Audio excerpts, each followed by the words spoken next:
do caso Rumo, né?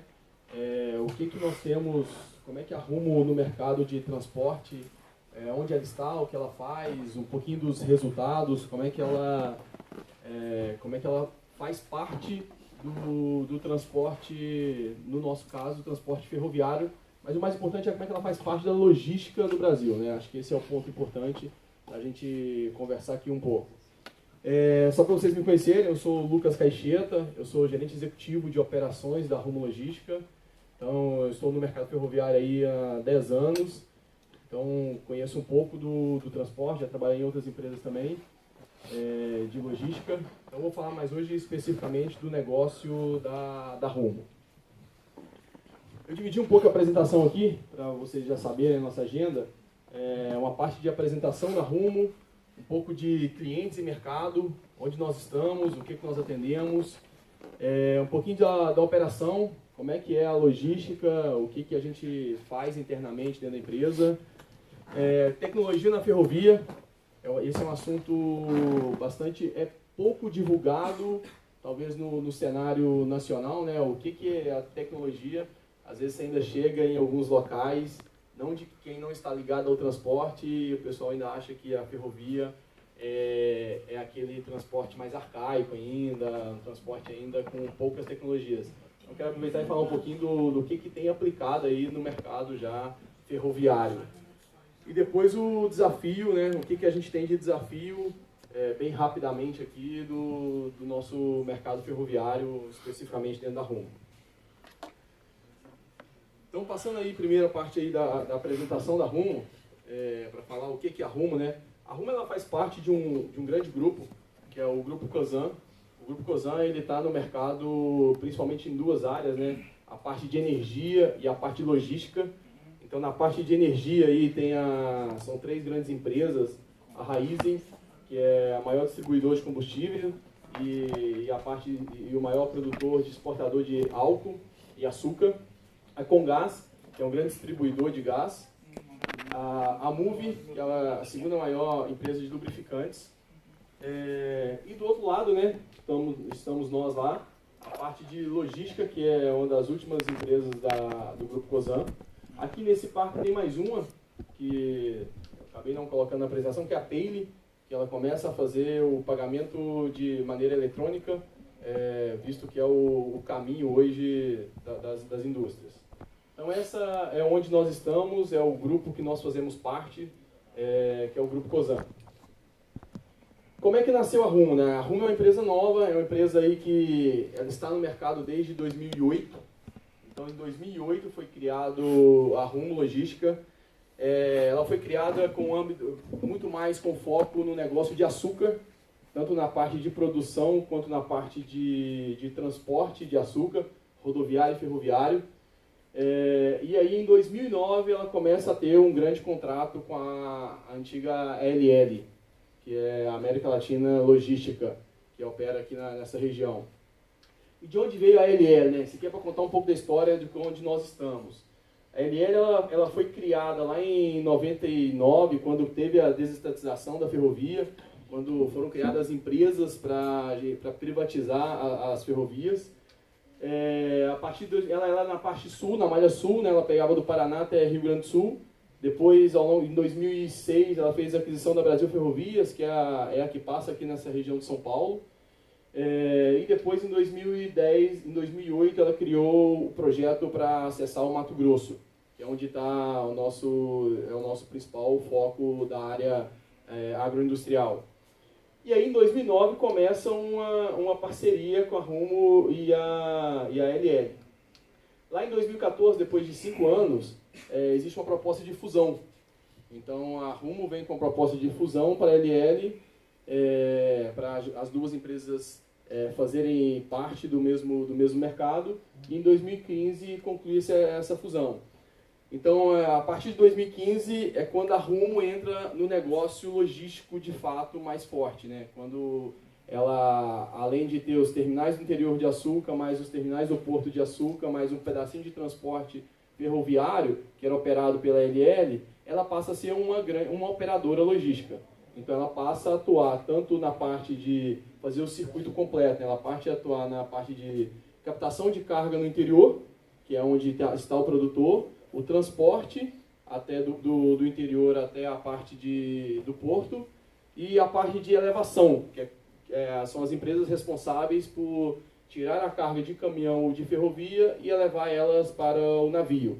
Então ela passa a fazer parte de todos os circuitos. E a gente passa por 3 anos bem interessantes, né?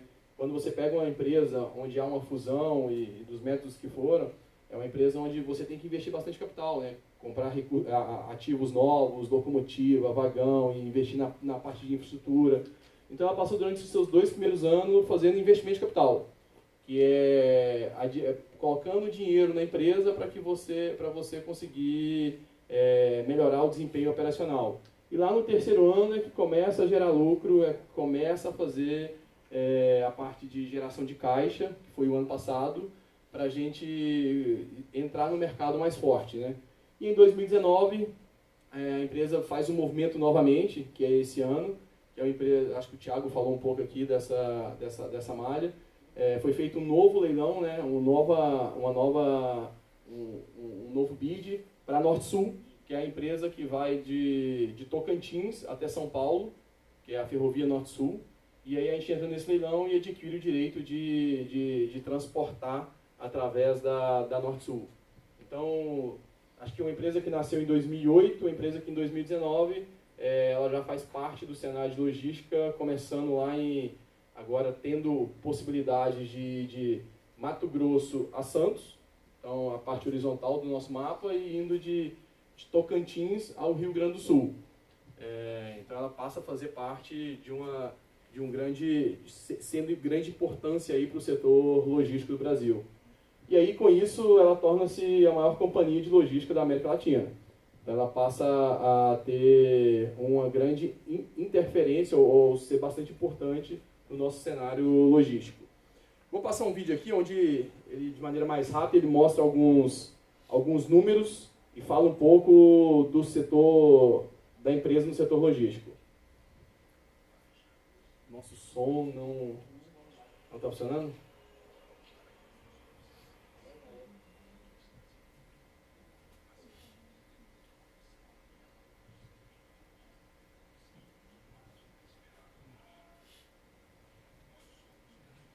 Acho que o som aqui não funcionou. De qualquer maneira, vamos passar, porque ela mostra alguns números que eu acho que é importante a gente falar aqui deles. Depois eles vão ser a base da apresentação. Então aqui é um pouco falando dos números, né? Um pouco da história, como é que nasceu, um pouco do que eu falei. A antiga LL, 3 anos fazendo essa renovação, essa aquisição de frota, mudando um pouco o de patamar. Aí fala um pouco de endividamento, né? A empresa, quando está investindo, ela tem um grau de endividamento maior. Acho que isso aqui é uma boa alavanca da nossa marca, né? A nossa marca, quando a gente começou, ela começou próximo de R$1 valer na ação. Hoje ela vale próximo de R$22 a ação no mercado. Desde 2015, né, então, mais de 330 mil horas de treinamentos para os nossos colaboradores.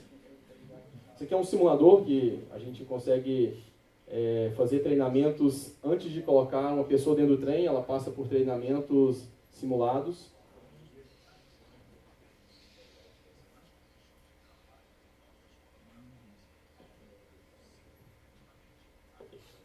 Esse aqui é um pouco do crescimento, depois eu vou falar mais, tem mais números, um pouco desses números mais importantes eu vou... Tem um cabinho de áudio aí, você tentou ainda ou não?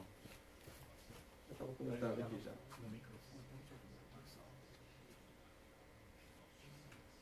Esse cara aí. Peraí que eu vou puxar o celular, fica muito ruim. Com muito respeito e formando uma relação de confiança por meio de projetos sociais, culturais, esportivos e ambientais, restauramos nosso relacionamento com a comunidade, instituições e órgãos reguladores. Esses resultados refletem a garra, o sentimento de pertencer que está estampado em nossa camisa. Batemos no peito e dizemos: nós somos Rumo. Nós temos orgulho em vestir nosso uniforme e defender essa marca. As conquistas foram feitas por nossas mãos, com nosso suor, para atingirmos o título de melhor empresa de logística ferroviária da América do Sul. Com planejamento, boas perspectivas, eficiência, eficácia e trabalho sério, as melhores transformações da nossa história ainda estão por vir. Manter o foco no trem mostra que o resultado veio. Então, vem com a gente. Rumo ao futuro. Eu sou o Rumo. Orgulho de ser Rumo. 100% Rumo. Rumo. Eu sou o Rumo. 100% Rumo. Orgulho de ser Rumo. Eu sou o Rumo. Eu sou Rumo. Orgulho de ser Rumo. Eu sou Rumo. Orgulho de ser Rumo. Eu sou Rumo. Aqui é Rumo. Orgulho de ser Rumo. Nós somos Rumo. Eu sou 100% Rumo.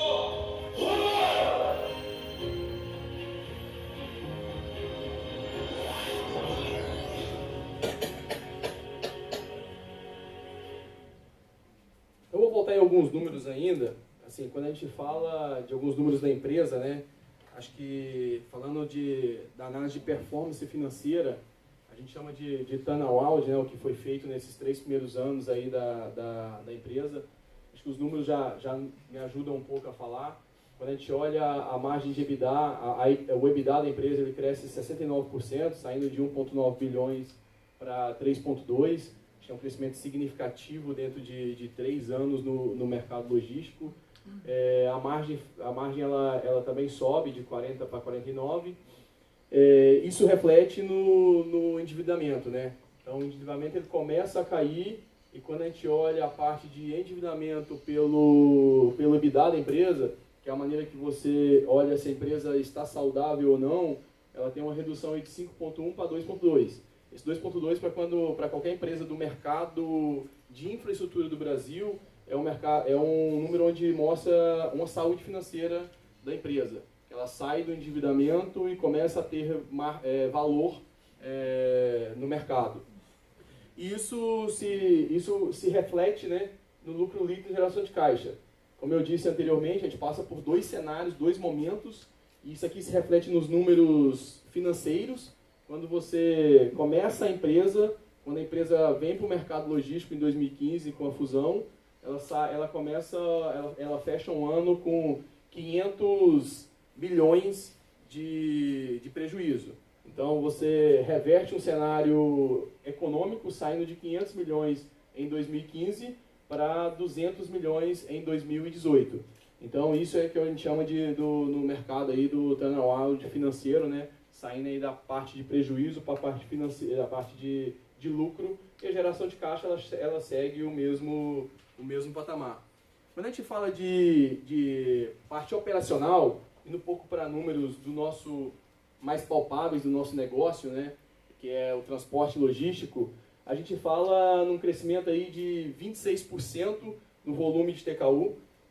Quem está mais acostumado aí com ferrovia, todos os nossos volumes eles são medidos em TKU, que significa nada mais do que a tonelada com o quilômetro, pelo volume que a gente fala ser alto, sempre a gente mede em bilhões de TKU. Então a gente tem aí um aumento de 26% no nosso volume transportado. Então isso mostra que não é um turnaround financeiro baseado só em negócios e sim em resultados operacionais de fato, que é o que sustenta a empresa de fato. Quando a gente olha aí a parte de eficiência energética, todo mundo que está no transporte sabe que um dos maiores custos variáveis do transporte é o diesel, né? O combustível, na verdade, não só o diesel, né? Várias outras fontes, mas o combustível é um dos maiores custos variáveis que as empresas de transporte têm. No nosso caso, é o diesel, que as nossas máquinas elas são movidas a diesel, nossas locomotivas. Então a gente tem uma redução aí de 15% nesses 3 anos. Para vocês terem uma ideia, aí, a gente gasta na parte aí de quase 1 bilhão de reais só com a parte de diesel no nosso transporte. E aí o que sustenta tudo isso aí, e eu acho que isso é uma coisa importante para qualquer empresa que quer fazer quer reverter um resultado pautado em segurança, né? Somente com segurança operacional e segurança pessoal que é possível reverter qualquer cenário dentro de uma empresa. Então a gente sai lá de uma taxa de 2,1 de acidente para 0,3. Então isso permite você ter um resultado operacional muito mais confiável. Vou descer desse palco aqui que fica mais próximo. Quando eu falo de clientes e mercado, falando um pouquinho do cenário, acho que aqui eu não preciso entrar muito, o Thiago trouxe bastante sobre os principais corredores logísticos, explicou muito aqui, pelo menos no finalzinho que eu peguei, ele estava explicando sobre Arco Norte, os portos do Sudeste. Então, assim, basicamente o mercado, na parte de ferrovia, os dois principais corredores logísticos estão no Arco Norte, onde você tem um transporte integrado com balsa, com rodovia, e depois a gente tem a parte aqui do Sudeste e do Sul, que são, isso falando de agronegócio, né? Quando a gente fala de minério, quando a gente fala de outras cargas, elas estão mais concentradas em Minas do que nesses dois corredores. Então, os principais corredores do agronegócio, eles são pelo Arco Norte, pelo Sudeste e pelo Sul. E onde é que está a Rumo, né? A Rumo ela está em parte desses estados. Ela está nessa mancha azul, é onde a gente consegue fazer atendimento. Então, a gente consegue atender do Mato Grosso a Santos e depois descendo aos portos pelo sul, passando pelo Mato Grosso do Sul, São Paulo, Paraná, Santa Catarina e Rio Grande do Sul. E no Arco Norte ele tira muita carga, o Mato Grosso ele é dividido, né? Saindo pelos dois principais corredores, que é o Arco Norte, saindo pelos portos daqui, Porto de Bacarena, então ela sai pelo norte, o produto de lá, e ela sai pelo Porto de Santos. Então esses são os dois principais corredores que nós temos aí, né, nesse mercado. E como é que a gente faz atendimento, né? Então a nossa malha focada aqui nesses 6 estados hoje, ela tem 13.470 quilômetros de linha ferroviária. É uma malha, quando você olha para o Brasil, é uma malha muito grande. Quando você olha para fora do Brasil, ainda é uma malha tímida. É uma malha ainda onde a gente não tem tanto escoamento por malha ferroviária. Mas nós já temos 13.000, ainda estamos construindo a parte ainda da Norte-Sul, que ela começa a ser operada agora, a Norte-Sul. Já fizemos um dos testes lá e vamos fazer a conexão ainda com a parte com São Paulo. O nosso parque de ativos está com 26 vagões aproximadamente e em torno de 800 locomotivas para atender todo esse cenário aqui. E o que a gente atende, né? Porra, Lucas, mas o que a gente transporta na ferrovia? O que a ferrovia faz? Será que a ferrovia só transporta minério? Não, a ferrovia ela transporta açúcar, ela transporta grão, ela transporta líquidos, então todo o diesel que vai para o Mato Grosso, o álcool que vem para São Paulo, parte de fertilizante, então boa parte do fertilizante que é importado, ele sai do Porto de Santos e vai para o interior de São Paulo, vai para o interior do Mato Grosso, que é onde se usa bastante fertilizante. E o mercado industrial.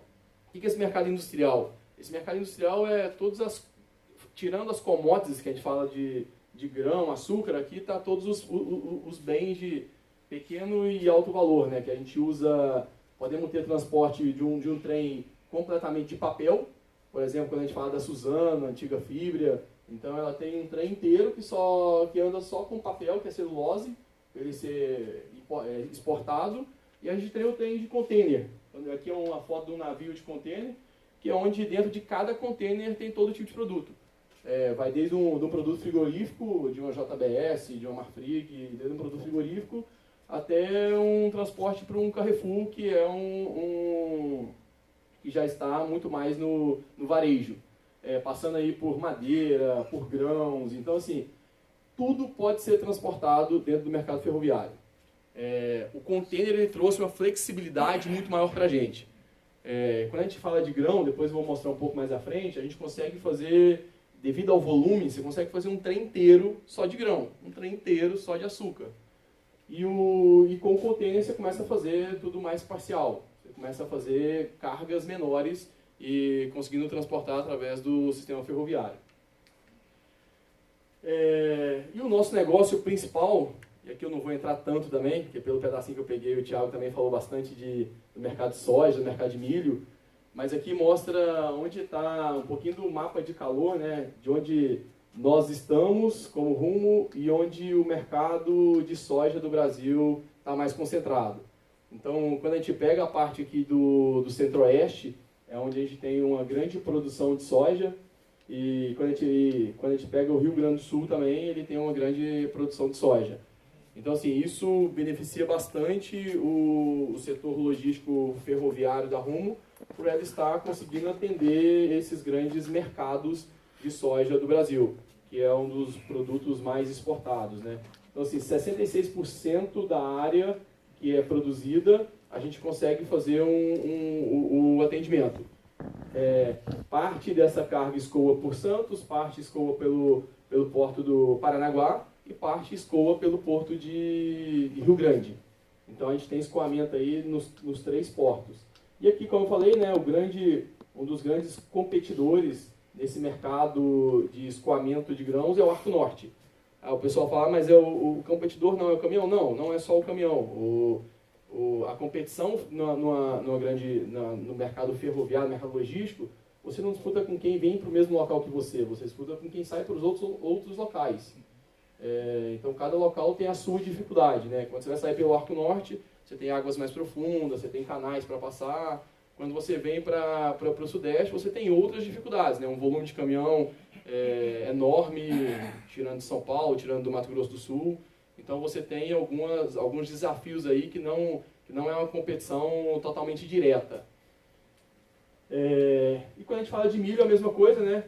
O mapa de calor de milho é o único estado que sai quando a gente fala de milho, que é o outro grande produto exportado no mercado agroindustrial, é o Rio Grande do Sul, que tem quando compara com a soja, ele produz 15% da soja, quando vem para o milho, somente 6%. Então esse é um mercado que cresce bastante de milho, esse é um mercado onde ele não depende só da China, a soja é muito exportada para a China, quando você vai para o mercado de milho não, você já tem outros importadores de milho, a competição é muito mais alta, nós temos os Estados Unidos aí, que é um grande produtor, mas também faz bastante óleo, faz bastante combustível. Então esse é um mercado que vem crescendo e esse é um mercado onde a segunda safra, né, no Brasil, que a gente chamava antigamente, eu acho que deve falar que isso já é passado, né, que é a safrinha, que é o segundo plantio que o agricultor faz, já não é mais uma safrinha, né? Ele já é uma grande safra de produção onde o mercado, onde os agricultores já aprenderam a fazer com eficiência. Antigamente fazia-se para pagar custo, hoje diferente, hoje já se faz para ganhar, para ter lucro, faz parte do lucro do agricultor essa segunda safra. Então o milho ele vem para um cenário de crescimento forte. Quando a gente olha a safra de 2017, 18 e 18, 19, você vê uma evolução muito alta, diferente um pouco do que você vê na soja, né? A soja você vê um pouquinho de recuo, mas está num patamar maior. Quando você olha para o milho está em franco crescimento e é onde a gente ataca bastante o nosso transporte. E aí essa discussão de Estados Unidos, China, acaba que em alguns negócios isso acaba afetando positivamente, que te permite exportar um pouco mais, né? E aí como é que isso se sustenta, né? A gente fala de crescimento, a gente fala de mercado bom, fala de mercado que está em expansão, que é o mercado ferroviário. Acho que com os novos governos a gente acaba que está conseguindo expandir um pouco, e o mercado agroindustrial. A gente pensa internamente lá, primeiro que a gente chama que a gente fala o heavy haul do agronegócio. O heavy haul é onde está muito mais ou você tem muito mais ferrovias ligadas ao negócio de heavy haul. Então quando fala assim transportar minério, cara, só pensa em ferrovia. Não se lembra de outro tipo de transporte. Já vem na cabeça a ferrovia, que é a única que consegue drenar uma densidade, um material bem denso. Então, neste mercado de Mato Grosso do Sul, a gente considera que é como se fosse um heavy haul do agronegócio esse corredor, devido à expansão que nós estamos tendo na agrícola. Então a gente sempre faz um circuito, né? Internamente, todo ano, toda época de orçamento, toda época de pensar em demanda. Como é que está a demanda da agronegócio esse ano? A partir da demanda, a gente fala onde nós estamos. Os locais que nós estamos são estratégicos para a gente captar carga de container, captar carga de grão, necessita de mais terminais, necessita da gente chegar em algum local mais próximo do agricultor. Depois a gente vai para a capacidade. Então, dentro da execução da parte logística, a gente começa a ver quais são os nossos gargalos para a gente conseguir fazer todo o transporte que foi demandado. E a gente encontra muito gargalo ainda. Tem época que a gente chega e fala assim, cara, não vou conseguir transportar tudo o que é necessário.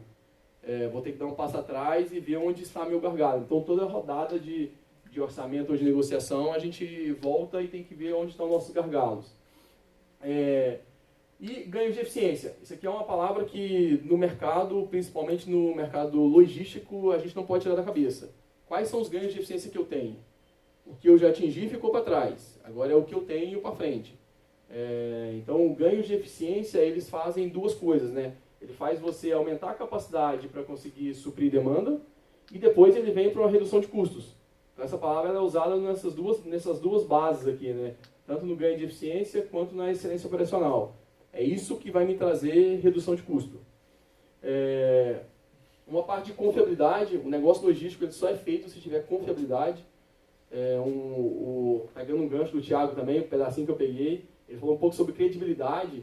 Quando a gente trabalha com ativos mais antigos, com ativos mais sucateados, a gente fala de uma confiabilidade baixa e de uma credibilidade menor ainda com o nosso cliente, né? Como é que eu falo que eu vou chegar às 10 horas da manhã e minha locomotiva não funciona, meu vagão não funciona? Não vou chegar às 10 horas da manhã. Então, confiabilidade é necessário nesse setor, porque diferente da rodovia, a gente é um setor singelo, você anda só por um caminho. Se alguém parar, para todo mundo. Então aqui tem o FIFO, não tem como não ser. A gente estuda aí de FIFO, ele é obrigatório. Quem está na frente vai chegar primeiro. Dificilmente a gente trabalha com priorizações, ultrapassagens na ferrovia, porque isso tira muito capacidade quando a gente tenta fazer algo de priorização. Então assim, aqui é só um esquemático, né? Aqui eu quis trazer só qual que é a integração do setor logístico. Não adianta falar que a ferrovia existe sem o caminhão, não existe. Igual não existe o navio, não existe sem a ferrovia, sem o rodoviário. Então hoje a gente trabalha com 1.000 caminhões por dia aproximadamente sendo descarregado, para depois a gente começar o nosso transporte. Depois que a gente descarrega todos esses caminhões, a gente começa o nosso transporte. Depois a gente descarrega tudo isso, ainda tem os navios chegando. Então assim, essa cadeia logística ela é totalmente integrada. Então, quando a gente fala, vamos transportar mais de ferrovia ou rodovia, você está falando de deixar de um caminhão sair do Mato Grosso para ir para o porto, mas ele vai ficar num circuito menor que, obrigatoriamente, a ferrovia não atinge. E aí a gente tem alguns, falando um pouquinho mais de operacional, né, para vocês entenderem o que a gente faz. Esse aqui eu peguei um pouco do corredor norte, pegando um pouco da parte de Mato Grosso, São Paulo, que é o nosso principal corredor. Então, a gente tem locomotivas aí, na casa de 4.400 HP, que são a capacidade dela, e vagões de 130 toneladas. Então a gente faz o nosso trem, a nossa unidade de medida principal na ferrovia, ela é o trem. Ela não se fala só em... Eu falei que a principal é TKU e a segunda principal é trem. Quantos trens eu estou passando?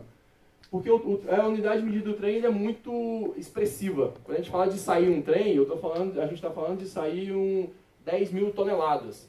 Então, o trem está puxando 10.000 toneladas, que é o equivalente a aproximadamente 205 bitrens. Então, no agronegócio, a gente usa trens de 10.000 toneladas. Quando a gente vai para o negócio de container, que é um negócio onde você consegue reduzir um pouco, você expande mais para outros clientes, você faz trens grandes, mas com vários tipos de container nele. Então, essa aqui é a nossa unidade de medida, trem. Você fala, quando a gente olha o número, é expressivo. Você falar que cada trem que desce, nós estamos equivalente a 205 bitrens. Então, é um negócio que faz sentido, principalmente em alta escala. Faz todo sentido para a nossa logística nacional, né? Fazer esse tipo de transporte. Vocês imaginam, a gente deve fazer 20 trens, 15 trens todos os dias, só nesse corredor. Imagina a gente tendo aí mais 3.000 caminhões em todos os trechos por dia passando. Então, é um negócio assim, expressivo que faz todo sentido quando a gente olha esses números. E aí, falando da parte operacional, né, assim, como é que a gente ganha, né? Como é que a gente faz mais? Como é que... Vocês não vêm construindo ferrovia todo dia. Vocês não vêm fazendo ferrovia... O governo não é esse o nosso direcional. Porque a gente tem que aproveitar melhor o que nós temos ainda. Para depois a gente falar, vamos expandir, vamos crescer em ativos. Então, assim, a primeira... Vou passar pela segunda, porque está movimentando isso, senão essa aqui é uma maneira que é a primeira vez no Brasil que a gente fez agora em abril, mais ou menos, os primeiros testes. A partir de julho a gente começou a rodar, que no Brasil só se rodava com container de um andar. E quando a gente olha aqui no segundo andar, quando a gente olha esse trem já é um pouco diferente. Então todos os vagões eles têm 2 containers. Isso aqui é uma prática utilizada muito em países que já estão mais avançados no mercado ferroviário, nos Estados Unidos, Austrália. Então, isso aqui faz com que você ganhe capacidade sem ter que colocar um dormente, colocar um trilho, sem ter que sem ter que ampliar nenhum quilômetro de malha ferroviária. Isso aqui já nos dá uma capacidade bem maior. Ah, chega 2 vezes, Lucas? Não chega 2 vezes, porque a gente tem algumas regras de vagão, de peso, que não vai conseguir chegar 2 vezes. Mas chega em aumentar aproximadamente 60% da capacidade do mesmo trem sendo conduzido. E a segunda parte aqui os nossos trens, eu falo 10.000 toneladas, só que já existem estudos que você pode chegar em 15.000 toneladas. O minério hoje trabalha com 18, com 30.000 toneladas, dependendo no norte do país, a gente vai trabalhar com 30.000 no minério. Então, assim, existe uma grande evolução ainda para ser feita nesse negócio, que hoje a gente trabalha com 10, a gente pode trabalhar, já tem teste sendo feito com 15, sem colocar nenhum trilho de novo, sem colocar nenhum dormente. Então, assim, existem muitas maneiras ainda de se tornar mais eficiente no mercado ferroviário. E essas aqui são 2 delas que nos dá esse viés. Acho que esse é o ponto que todos nós temos que pensar, como é que a gente fica mais eficiente. E não construir mais linhas não é o caminho e nem é o direcional hoje do mercado nacional. Aí, falando o que eu falei do mercado de tecnologia e inovação, né? Quem está fora do mercado logístico enxerga a ferrovia como Maria Fumaça ainda, né? Chega na minha família pergunta, mas o que vocês transportam lá? A locomotiva, ela é a diesel? Me pergunta, eu sou de uma cidade que não tem muita ferrovia. Então, a gente já avançou bastante. Nos últimos anos, depois de 96, 99, onde houve as privatizações, começou a se investir mais, hoje a gente já trabalha busca bastante tecnologia no mercado pronta. Então, a maioria das vezes a gente tenta achar já uma startup ou alguém ou uma GE, General Electric, já está já bem desenvolvida no mercado, para a gente conseguir o Abtec, para a gente conseguir fazer parcerias. Com modelos preditivos, otimizações de soluções, quando pensa na parte operacional, né, quais são as otimizações que a gente pode fazer, otimizações de cruzamento, otimizações de utilização de pátio, saturação de malha ferroviária, toda essa parte aí de otimizadores, de inteligência no setor logístico, igual eu falei, a linha singela, né, é muito importante quando você faz um cruzamento. Como é que é esse cruzamento? Se eu ficar esperando aqui durante 20 minutos para fazer um cruzamento, eu virei um gargalo. Então, esses otimizadores nos ajudam a achar a melhor solução que não esteja na cabeça da pessoa somente, né? De um controlador, de alguém que está fazendo a liberação. Monitoramento com base em visão, algo que vem avançando bastante, com câmeras. O que pode ser monitorado? Uma passagem de nível, um aborroamento, uma passagem de nível ativa. Quando você enxerga alguém numa passagem de nível, quando você enxerga um carro, como é que você aciona, como é que você para um trem. Então, vem começando a utilizar essa parte de monitoramento. Essa aqui, a tecnologia vem sendo aplicada em todos os mercados, né, já de forma mais trabalhando dados, consolidando várias ferramentas em conjunto. E a parte de captura digital, né, conseguindo fazer com que todas as nossas, todos esses modelos consigam se conectar. Mas o principal ponto, esses 3 aqui embaixo resumem, né, assim, a gente tem que mudar o mindset do nosso negócio. Ferrovia não é mais ferrovia, depende de tecnologia para crescer. Só ferrovias nos outros países que a ferrovia avançou bastante, avança somente com tecnologia. E inteligência artificial é algo que começa a ser aplicado. Então eu vou mostrar um exemplo aqui de duas soluções de hardware e duas soluções de software que a gente já aplicou. Essa primeira aqui é chamada aí no mercado aí de Trip Optimizer, que basicamente é um trem semi-autônomo. O maquinista ele começa a condução do trem, quando o trem atinge aí os seus 20 por hora, ele pode entregar para o computador, que o computador é como se fosse seu carro ali no piloto automático. Ele entrega para o controlador e o trem começa a conduzir. E aí o que o maquinista faz? Ele supervisiona. Por que é semi-autônomo? Porque necessita de um supervisionamento ainda. E a partir daí ele faz toda a viagem do trem com essa sendo conduzido no piloto automático. Então a grande inteligência aqui é que a gente tem uma grande padronização, né, dos nossos processos. Então não é mais cada um fazendo de uma maneira, é um computador que vai aprendendo e vai fazendo da melhor forma. E aí onde está a pessoa consegue fazer? Consegue. Ela sempre fez e ela vai continuar fazendo. Só que quando você pega um computador para fazer, ele olha 10, 20 km à frente e enxerga se tem uma subida, se tem uma descida, se eu posso aproveitar, se eu posso aproveitar a inércia do meu trem. Quando a gente fala de um transporte de 10 mil toneladas, aproveitar a inércia é extremamente importante para um consumo de diesel. Então ele consegue enxergar 10 km à frente e vai reprocessando os dados o tempo todo e falando tem que acelerar mais, tem que acelerar menos, enquanto o nosso condutor, o que ele consegue olhar mais alguns metros, né, 100, 200, 300 metros à frente e ver como é que está a circulação naquele momento. Então isso é uma evolução e mostra assim que quando você fala em piloto automático na ferrovia, você já vê a evolução que nós estamos entrando. Quem é da parte de infra aqui, detector de trilho quebrado é um negócio difícil, é um desafio para as ferrovias ainda, são altas cargas, quando você tem uma amplitude térmica, você tem dificuldade de controlar esses trilhos quebrados. Vou entrar muito tecnicamente aqui, que vocês sabem, deve ter muitos aí doutor nisso aí. Mas o que acontece na prática, nós temos muitos trilhos quebrados ainda na ferrovia. E uma maneira que se acha como é que eu consigo, um dos estudos, né, lógico que existe o estudo da causa raiz, por que quebra, como é que eu reduzo a quebra. E esse aqui é um dos estudos de monitoramento. Como é que quando quebra, eu aviso o maquinista, aviso o trem que tem um trilho quebrado, que ele tem que passar em segurança, na velocidade restrita, tomar um certo cuidado, para que não derrube, para que não caia a nossa composição. Então hoje toda a malha nossa já é composta de detector de trilho quebrado, que a gente chama de DTQ, e depois disso a gente não teve mais nenhum acidente com trilho quebrado. Temos trilho quebrado? Temos. Isso aqui é uma maneira só de monitorar, e não é uma maneira de evitar que o trilho quebre.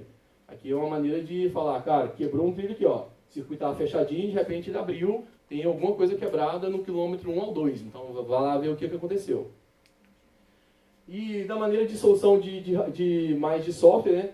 Você pensa, cara, a gente tem 200 trens rodando na malha todo dia. E a pessoa só pode trabalhar 8 horas por dia, né? E quando você olha o transporte ferroviário, os nossos caminhos não são dentro de cidades. Boa parte dos nossos caminhos eles ficam fora da cidade, é o que a gente sempre tentou fazer, que fique mais longe. Como é que coloca maquinista em todos esses trens rodando que você tem que trocar de 6 em 6 e 8 em 8 horas? Então, tem-se agora um otimizador de escala, que é onde você fala quem pega qual trem, em qual ponto que ele pega, de maneira otimizada, um computador pensando, ajudando a pessoa que está na mesa a direcionar as pessoas. Isso fez com que reduzisse 80% do trem parado e 20% da quantidade de hora extra. Então, de novo, né? A pessoa consegue fazer? Consegue. Todos nós conseguimos fazer. Só que um computador fazendo faz uma diferença de reduzir 80% do trem parado, que é muito mais rápido. E o que a gente começa a aplicar agora é a parte de preditiva, né? Para a gente saber que horas que o nosso trem vai chegar, se o nosso trem vai atrasar 1 hora, 2 horas, como é que eu aviso meu cliente, que é trabalhando com previsões de chegada, baseado em estatística, baseado em análises multivariáveis, para a gente falar estatisticamente algum trecho é mais travado, tem mais dificuldade, então você vai ter uma certa anomalia, você pode ter uma anomalia. E aqui trazendo da infraestrutura, né? Não é a principal área minha, mas eu quis trazer o que está sendo aplicado, né? Quando você fala de InfraWorks, ele te ajuda hoje, quero fazer um pátio no meio do nada. Você não tem acesso, você não tem como ver, você não tem como saber o que está ali naquele ponto. Então, o InfoWorks hoje já é bastante utilizado para a gente definir, bastante utilizado não, está começando a ser utilizado na empresa, para a gente definir os nossos trajetos. Quero abrir um pátio, do lado do pátio tem uma montanha, o que eu tenho que fazer ali? Qual que é o volume que eu vou tirar? O que eu vou tirar de material dali? Né? Onde que é melhor eu fazer? E esse AutoCAD Civil, para mostrar um pouco quando a gente faz um trajeto, para mostrar se está atendendo às normas, né? Você quer um caminhãozinho das normas dele andando, para ver se ele vai fazer, se o raio de curva, se está tudo dentro dos parâmetros exigidos. Então essa é uma maneira mais fácil e simplificada. Simplificada que eu digo quando você vai conversar com várias pessoas, isso aqui ajuda bastante num convencimento, a mostrar que vai dar certo, é um jeito diferente de ver e mais simplificado para pessoas que não são tão técnicas também. E aqui um segundo parte de traçado, esse que eu vou passar bem rápido, mas assim, você vai fazer um traçado, quero fazer uma nova ferrovia, vou lá perto da Amazônia buscar alguma carga. Como é que você faz, né? Tem a parte dos lados indígenas, quando você tem a parte de cavernas naquele setor, tem a parte de grandes rampas que, pra vocês terem uma noção, um trem não é igual a um caminhão que sobe qualquer rampa, o trem sobe no máximo o máximo que a gente tem aqui é rampas de 1,8%, já é difícil para ele. A serra, a gente tem que fazer um trabalho todo específico para a serra para conseguir subir a Serra de Santos. Então, o traçado do trem é importantíssimo para a gente, né?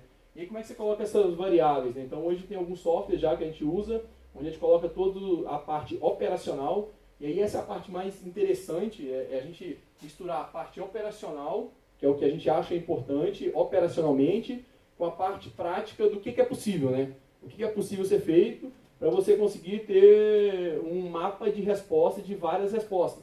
Não existe o bom ou o ruim. Existe, eu quero ter um custo maior inicialmente e ter uma eficiência melhor durante os próximos anos. Não, eu quero ter um custo menor agora, mesmo que eu dê uma volta maior e que depois eu tenha um custo variável maior. Mas essas tecnologias nos ajudam a ter essa discussão prévia. Que a gente tinha pouco essa discussão quando a gente estava falando de construir um novo traçado. Então, assim, o que fica aqui nessa tecnologia é que várias coisas que eu falei aqui, não é possível trabalhar numa área sozinho. Não adianta você chegar aqui e falar assim, eu quero fazer um traçado. Mas o traçado aqui tem que cortar um morro que não é possível cortar esse morro. Não adianta fazer uma rampa de 5%, o trem não vai passar. Não adianta fazer uma rampa de 20 km de 2%. O trem, você vai gastar depois, o resto da sua operação, você vai ter que pôr locomotivas muito maiores ali para tracionar naquele ponto. Então, assim, a integração da parte operacional com a parte de construção, ela é, assim, importantíssima e acho que hoje os softwares nos permitem integrar um pouco melhor esses parâmetros, essas variáveis para a gente ter uma logística mais inteligente quando for construir novos traçados. E o desafio ferroviário nosso, né? Falei que a empresa já cresceu bastante e acho que ela tem um grande desafio agora com essa captação da Norte-Sul, que é subir de 56 bilhões de TKU para 88, entre 88 e 94 nos próximos 5 anos. Isso significa crescer 10% ao ano, que é um negócio assim, extremamente raro na indústria e extremamente desafiador crescer isso, né? Lógico que para isso precisa de investimento alto, né, nessa casa de 13 a 15 bilhões.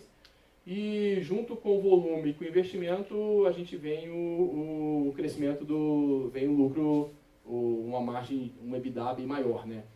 Então acho que os grandes desafios, eles estão pautados, primeiro em cultura de segurança nesse mercado. É um mercado bem antigo, é um mercado onde segurança, só com segurança você consegue se tirar valor de ferrovia. Hoje, quando você tem um acidente ferroviário, já deve ter visto alguns acidentes ferroviários aí, não existe outro lugar para passar. A linha fica interditada e ali você, se ficar 5 dias para o acidente, para a gente acabar com o acidente, você fica 5 dias sem transportar. Então, assim, segurança é um valor dentro da empresa hoje para a gente conseguir atingir objetivos, né, os objetivos que a gente quer. Pessoas, liderança, obras e volume. Quando a gente fala de obras daquele nível de investimento e tem que fazer volume, todo mundo pensa, cara, como é que você vai parar? Você tem que parar em alguns momentos para fazer obra. Não tem como fazer, como é que você conecta uma terceira via com a segunda via sem parar a segunda? Não tem jeito. Então você tem que parar. Então aí vem essas duas outras, né, para permitir isso, obra, volume, só com inovação, tecnologia e eficiência operacional. Esse é um nome que não se pode tirar da cabeça em logística, que é eficiência operacional. Independente do mercado que você esteja, o mercado é muito volátil, o mercado muda bastante, o mercado ele te desafia a todo dia. Então, o que nós temos que ter na cabeça é sempre como é que nós vamos ser mais eficientes do que eu sou. Não é o quanto eu vou ser mais eficiente do que eu já fui no passado, é como eu vou ser mais eficiente do que eu sou hoje. É assim que nós vamos nos manter no mercado e é assim que nós vamos fazer o mercado ferroviário crescer e captar todas aquelas cargas que são possíveis, que eu mostrei aqui no início. E aí só mostrando aqui o institucional nosso. Operadora de ferrovias da América Latina. Somos 14 mil quilômetros de ferrovias que cortam o Brasil de norte a sul e de leste a oeste para integrar regiões e diminuir distâncias. Transportamos bens de consumo e o agronegócio com mais qualidade, mais segurança e menor custo. Somos vitais para as exportações e para o mercado interno. Somos gente que sonha, acorda cedo E corre atrás. Somos o Brasil em movimento. Então acho que esse é o nosso desafio, né? Ter pessoas, ter eficiência e ter capacidade para absorver todo esse volume do transporte nacional, que acho que ele vem numa expansão, ele vem mostrando que é possível a gente melhorar o transporte ferroviário dentro do Brasil com o que nós temos, sem precisar de enormes expansões. É uma expansão ali, uma expansão aqui, é muito mais, é uma conexão para você chegar talvez numa mancha verde do Mato Grosso melhor, mas sem grandes expansões você consegue fazer um volume bem maior. Então é isso aí, pessoal. Muito obrigado, viu?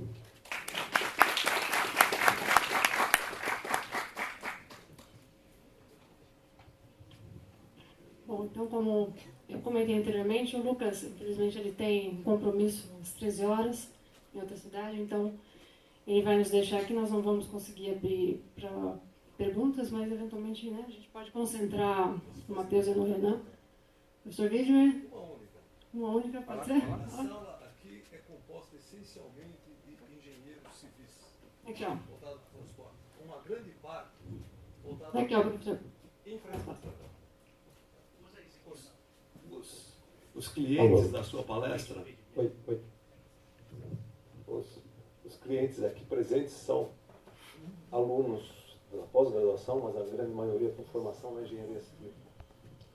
A minha pergunta básica é a seguinte: nós sabemos que existem grandes deficiências na infra e superestrutura ferroviária brasileira que foi construída no final do século XIX, começo do século XX, onde a Rumo agora está operando com veículos cada vez mais longos e também com um objetivo de cargas por eixo cada vez maiores, certo? Então, começou um projeto lá atrás com 20 toneladas por eixo, hoje vocês devem estar em 32. O objetivo nosso é 32, hoje nós estamos em 31 ainda. Aquele vagão que eu mostrei é de 32,5. 32,5 é a meta. Está no mercado hoje. Bom, e o double stacking, que tem um problema geométrico da via construída com obras de arte por cima, etc. Bom, na realidade, entendo que a ferrovia é um grande mercado de trabalho para esses engenheiros civis, enquanto construção ou reconstrução da infraestrutura. Um outro problema crítico de vocês é uma velocidade média muito baixa, velocidade de bloco, porque os trens passam em áreas urbanas, porque historicamente a ferrovia se desenvolveu, provocou o desenvolvimento urbano ao longo dela, e hoje os trens de 10 mil toneladas passam dentro de uma área urbana como São Carlos e N cidades. Minha pergunta é: qual é a estratégia da Rumo para a reconstrução da rede ferroviária dela, em termos de garantir essas cargas por eixo com confiabilidade, certo? E para eliminar o gargalo de passagem dentro das áreas urbanas e também a expansão de capacidade quântica? São três coisas. Em algum momento vocês já duplicaram o trecho da Serra, já tinha parte, mas vocês duplicaram até Campinas. qual é a estratégia de duplicação da ferrovia da Rumo até o Rio Paraná, por exemplo? Tá, como é o seu nome mesmo? Como o senhor? Eu sou o professor Widmer, professor de logística aposentado aqui da Escola de Engenharia de São Carlos. Professor, obrigado pela pergunta aí, e até por mostrar quem são as pessoas que estão participando. Tem muitos desafios nesse sistema mesmo. Quando eu falo não tem que construir, eu estou falando, a gente não precisa ampliar a quilometragem, mas nós temos muito trabalho para fazer internamente, desde a parte de duplicação. Quando a gente olha a nossa malha, ela é duplicada até o interior de São Paulo somente, lá de Santos até próximo ali de Boa Vista, quase chegando um pouco antes de Tirapina. Então, assim, existe alguns estudos dentro da nossa renovação. Não vou falar todos os trechos aqui, até porque nós estamos no período ainda de renovação, que não está fechado ainda no mercado, mas dentro do período de renovação das nossas concessões, eles começam a acontecer agora, tem uma parte de duplicação. Vamos duplicar tudo? Não. A gente está usando uma estratégia ainda de pátios, de cruzamento, de aumento de trens, né, da quantidade de vagões, ao invés de usar a estratégia de duplica tudo. Porque é uma estratégia cara, é uma estratégia que ela é fantástica, mas ela exige muito tempo e um custo elevado. Então, o caminho que nós estamos indo é construir alguns pátios em locais de gargalo. A gente usa bastante simulações hoje para ver onde está sendo o nosso gargalo, onde é que nós estamos, para a gente construir bastante pátios aí intermediários de cruzamento. Então, assim, a duplicação não tem alguns pontos, mas não vamos sair duplicando tudo. A parte de integração de cidades existe também dentro dos processos de renovação. Quando você fala que vai tirar uma ferrovia de dentro de um local, é um custo extremamente alto. Então, todos esses custos eles são feitos em parceria com o governo. Eu falo, vou tirar a interferência urbana de alguma localidade, como já foi feito no passado em Araraquara, quando passa bem menos trens por dentro da cidade. Então, tem algumas cidades que estão no nosso livro de renovação, nosso book de renovação, para tirar as interferências.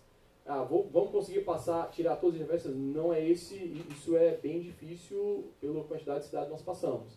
Mas algumas interferências já foram estudadas para serem retiradas.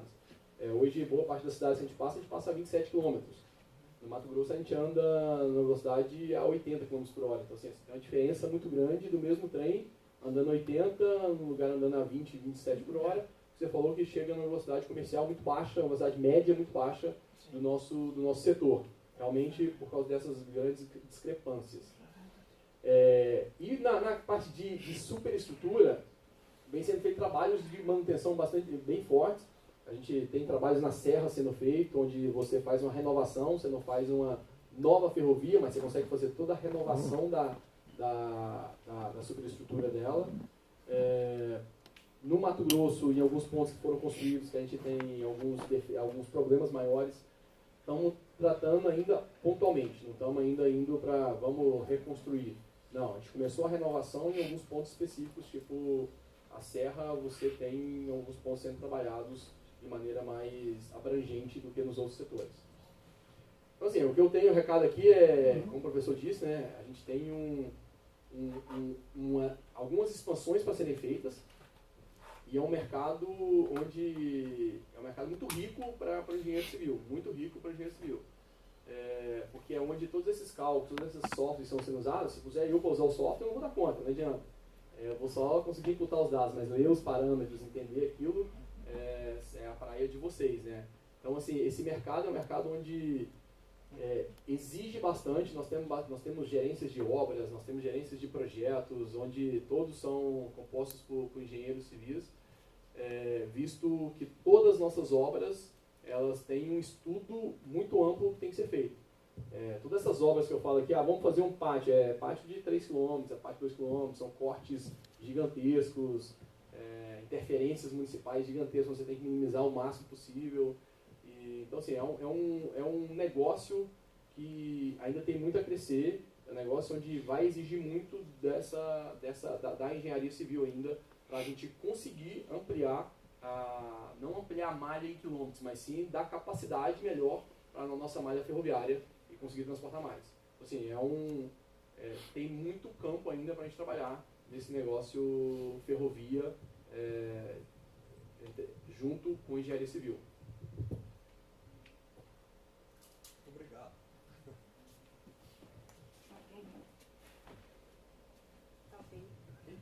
Ok. Obrigada, então. Agradecemos a atenção. Muito obrigado. Bom evento para vocês.